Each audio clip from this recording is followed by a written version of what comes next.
নারীর টানে বাড়ি ফিরে প্রাকৃতিক সৌন্দর্যের খোঁজে অনেক তো ভালো লাগছে, কারণ ঈদের পরের দিনগুলো থেকেই কিন্তু আমাদের খাওয়া দাওয়া শুরু হয়ে গিয়েছে। যেমন এক বাড়ি থেকে অন্য বাড়িতে তো আমাদের যেই একটা দাওয়াত সেটা তো চলতেই আছে। আসসালামু আলাইকুম সবাইকে, আমি Umme Habiba. Welcome to my channel Bikrampur family. আশা করছি সকলেই ভালো আছেন। আলহামদুলিল্লাহ, আল্লাহ তাআলার রহমতে আমরাও কিন্তু ভালো আছি। আর এই সকলের সুস্থতা কামনা নিয়েই শুরু করছি নতুন একটি ভ্লগ। আশা করছি যারা ভ্লগটি শুরু করছেন তারা একটি লাইক দিয়ে ভিডিওটি কন্টিনিউ করবেন, এতে করে আমার ভিডিওটা অনেক দূর এগিয়ে যেতে সাহায্য করে। আর যারা এই কাজটি করেছেন তাদের জানাই অসংখ্য ধন্যবাদ। শ্বশুর বাড়িতে কিন্তু আমি ঈদ করতে গিয়েছি, যেটা কিনা আপনাদের সাথে আমি শেয়ার করেছি। তো যাই হোক, ঈদের ছুটির পরেই কিন্তু আপনাদের সাথে ভিডিওগুলো শেয়ার করা, কারণ গ্রামের বাড়িতে যেয়ে কিন্তু অনেকটাই ব্যস্ত হয়ে পড়েছিলাম। আর ঈদের দিনে মানে তৃতীয় দিনে হচ্ছে আমি আমার মামার বাড়ি হচ্ছে বেড়াতে যাব। আর আমার শ্বশুর বাড়ি থেকে মামার বাড়ির দূরত্ব বেশ কিছু দূরে নয়, একেবারেই কাছাকাছি, মানে 5 মিনিটে হেঁটে যাওয়ার পথ। ঈদের মধ্যে আসলে দেখা গিয়েছে যে সবার সাথে কিন্তু কম বেশি দেখা করা হয়। আর এই তো আমরা কিন্তু আমার নানা বাড়িতে চলে এসে পড়েছি। আর এখানে আসার পর হচ্ছে আফরা খালামণিকে পেয়ে খালামণির কাছে বসে পড়েছে। আজকে মূলত আমার মামাতো বোন প্লাস হচ্ছে মামাতো ভাই, খালা প্লাস হচ্ছে খালাতো বোনেরা সবাই হচ্ছে আমরা একত্রিত হব, মানে যারা আশেপাশে আছি না কেন তারা সকলে কিন্তু একসাথে হব। তো আমার কাছে তো বেশ ভালো লাগছিল। আর সকলে হচ্ছে উঠানে বসে আমরা কথা বলছিলাম। আর আসার পর মানে সবাইকে জিজ্ঞেস করছিলাম যে কেমন আছে না আছে। আর অনেক দিন পর যেহেতু দেখা হওয়া, মানে একটা উপলক্ষে কিন্তু আমরা সকলে একত্র হই। তো আজকের আয়োজনে কিন্তু ছিল হচ্ছে গরুর মাংস রান্না, মানে যেটা কিনা ভাত দিয়ে খাওয়া হবে। আর অনেক কিছুই রান্না হয়েছিল। তো প্রথমে হচ্ছে আমি আমার এক মামাতো ভাইকে বলছিলাম যে কিনা সবাই মাত্র গোসল করে এসেছে, তো আমি বলছিলাম যে একটু দেখিয়ে দিই আসলে কি পরিমাণে হচ্ছে গরুর মাংসটা রান্না হয়েছে। গরুর মাংসটা কিন্তু এভাবে করে হাঁড়িতে কিংবা মাটির চুলায় কিন্তু রান্না করাতে অনেকটাই ভালো হয়েছিল, যেটা কিনা আপনাদের সাথে শেয়ার করব আমি পরবর্তীতে। আর এগুলো কিন্তু একেবারে ঘরোয়া পরিবেশে রান্না করা, কোনো বাবুর্চি ছাড়া। আর আমার বড় মামা প্লাস হচ্ছে আমার ছোট মামা দুইজনে হচ্ছে জীবিত আছে। আর আমার 2 মামা ছিল হচ্ছে, তারা কিন্তু ইন্তেকাল করেছে, আল্লাহ তাআলা তাদের ব্যস্ত নসিব করুন। আর এই মুরব্বীদের নামেই কিন্তু একটু মিলাদের আয়োজন হয়েছিল, সেই জন্যই কিন্তু আমাকে দাওয়াত করা, যেহেতু আমি অনেকটাই মানে কাছে আছি, মানে আমার শ্বশুরবাড়ি তো একেবারেই কাছে।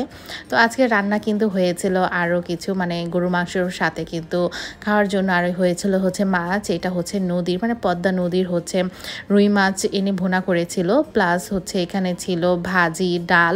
আর ডালের কথা আর কি বলবো, ডাল এভাবে রাখা হয়েছিল কারণ অনেকগুলো ডাল যেহেতু ছিল। আর এখানে কিন্তু অনেকগুলো ভাত ছিল, সেই জন্য কিন্তু এইভাবে করে রাখা হয়েছে। কারণ মেজবানি খাবার বলতে কিন্তু দেখা গিয়েছে সব কিছু পরিপাটি করে যে রাখা হবে সেই রকম কিন্তু নয়, কারণ খাবারের সময় কিন্তু অনেকটাই তাড়াহুড়া লেগে যায়। আর আমার মামাতো ভাইরা হচ্ছে যারা যারা খেতে বসেছিল প্রথমে, মানে ঘরের মধ্যে খাবার দেওয়া হয়েছিল, তাই মানে সবাইকে হচ্ছে সার্ভ করে দিচ্ছিল। সবাই কিন্তু একসাথে বসে যে মেজবানটা খাওয়া হয়, প্লাস এই মেজবানটা কিন্তু মাটিতে বসেই খাওয়া হয়। আর এখন তো মাটির চল নেই, মানে ঘরে বসেই কিন্তু খাওয়ানো হচ্ছিল। সকলে একত্রে খাওয়ার দেখে মানে আমার কাছে বেশ ভালো লাগছিল, কারণ একটা অনুষ্ঠানকে কেন্দ্র করেই কিন্তু সকলে আমরা একত্রিত হই।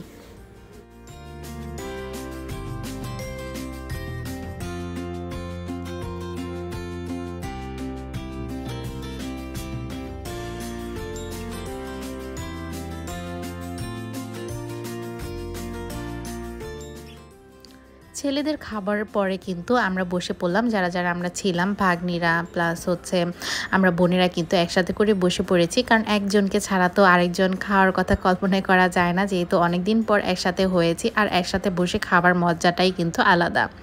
তো এক এক করে হচ্ছে আমরা সকলেই বসে পড়ছিলাম। আর প্রথমে হচ্ছে আমি সালাদ নিয়েছিলাম, কারণ বলছিলাম সালাদের বোলটা যেহেতু সামনেই আছে, আমার বোনকে বলছিলাম যে আমাকে হচ্ছে প্রথমে সালাদটা দিয়ে দাও, এরপরে হচ্ছে পরবর্তীতে এক এক করে নেওয়া যাবে।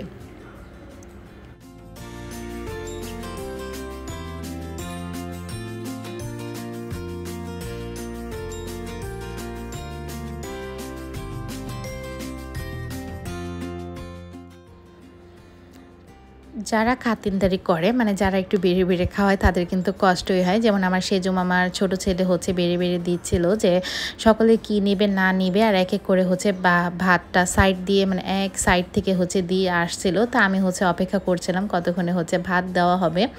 আর এভাবে করে মেজবান খেতে বসলে কিন্তু অনেকটাই ভালো লাগে। যদি আমাদের বিক্রমপুরের মেজবানটা যদি ভাত দিয়ে হয় এইরকম হয়, কিন্তু এখন তো দেখা গিয়েছে যে সকালে বিরিয়ানি কিংবা পোলাও এরকম আইটেমে করে থাকে। তো অনেকদিন পর মেজবান খাবারে এই তো ভাত খাচ্ছিলাম, আমার কাছে বেশ ভালো লাগছিল। আর গরমের দিনে প্রথমে হচ্ছে ভাজি ছিল, যেটাকে নোস্তা আর আলু দিয়ে ভাজি করা হয়েছিল। মানে সব খাবারই কিন্তু মোটামুটি অনেকটাই ভালো হয়েছে, কারণ এখন তো দেখা যায় যে যেই কোনো জায়গায় খেতে গেলেই হচ্ছে পোলাও কিংবা বিরিয়ানি, তো এই খাবারগুলো এখন খেতে খেতে আর ভালো লাগে না।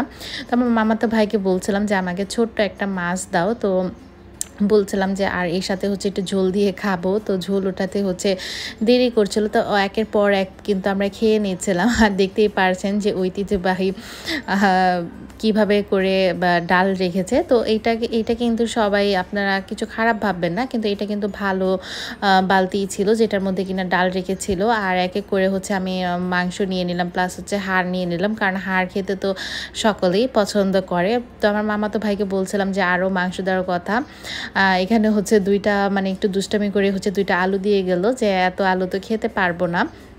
আর এর সাথে হচ্ছে কিছুটা পরিমাণে ডাল নিব, কারণ ডাল দিয়ে কিন্তু মাংস দিয়ে খেতে খুবই ভালো লাগে। মানে আমার কাছে হচ্ছে মাংসের ঝোল দিয়ে হচ্ছে ডাল দিয়ে খেতে ভালোই লাগে, সেজন্য আবারও কিন্তু আমি ডালও নিয়ে নিলাম।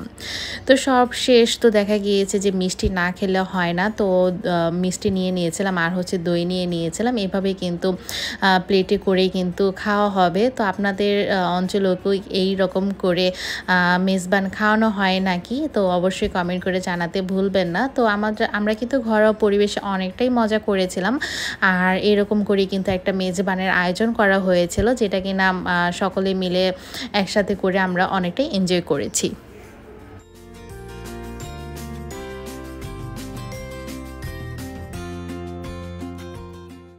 মামাতো ভাই বোন খালাতো বোনদের মেয়ে ছেলেরা একসাথে হয়েছে। তো এখানে হচ্ছে সব আন্ডা বাচ্চারাই এত মজা করছিল, আর গ্রাম দেশে গেলে কিন্তু এই রকম মজা হয়েই থাকে। আর আমার মেয়ে তো অনেকটাই এক্সাইটেড ছিল, কারণ ও হচ্ছে বাচ্চাদের সাথে খেলতে অনেকটাই পছন্দ করে। আর এই দিক দিয়ে তো আমাদের কথা মনে হচ্ছিল যে শেষই হচ্ছিল না, তো এক এক করে তো সকলে হচ্ছে যাওয়ার পালা। প্রথমে হচ্ছে আমার মেঝো মামার বড় মেয়ে মানে চলে যাচ্ছিল আপু তার শ্বশুর বাড়ি, মানে শ্বশুর বাড়ি থেকে এসেছে। আর আমাদের বোনদের সবাই হচ্ছে আশেপাশে বিয়ে হয়েছে, মানে বিক্রমপুরের মধ্যে কিন্তু বিয়ে হওয়াতে তো আমাদের দাওয়াত পাওয়ার সাথে সাথে কিন্তু আমরা চলে আসতে পেরেছি। আর আমার কথা আর কী বা বলবো, আমি তো ঘরের সামনেই আছি, তো আমার আসতে আর যেতে তো তেমন একটা সময় লাগে না।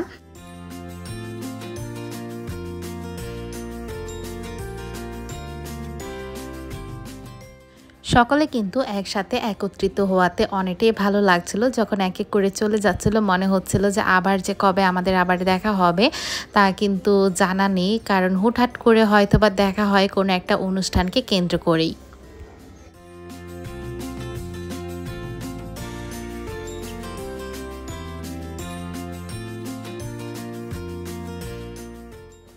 মামার বাড়ি থেকে কিন্তু আমরাও মানে এক এক করে সকলে যখন চলে যাচ্ছিল, তো আমরাও কিন্তু চলে এসে পড়েছি, কারণ আমাদের তো আজ যেতে তেমন একটা বেশি সময় লাগেনি।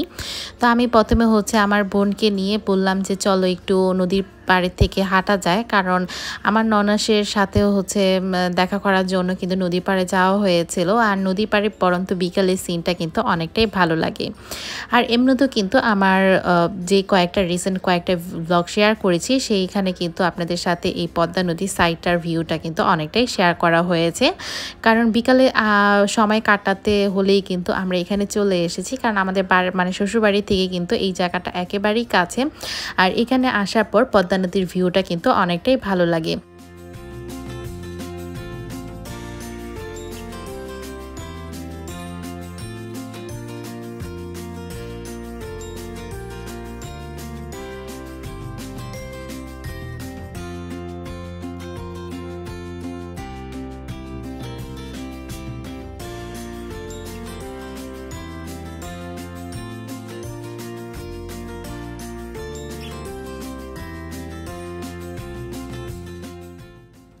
সুন্দর একটা দিন কিন্তু কিভাবে যে কেটে গেল তা কিন্তু ধরাছোঁয়ার বাহিরে।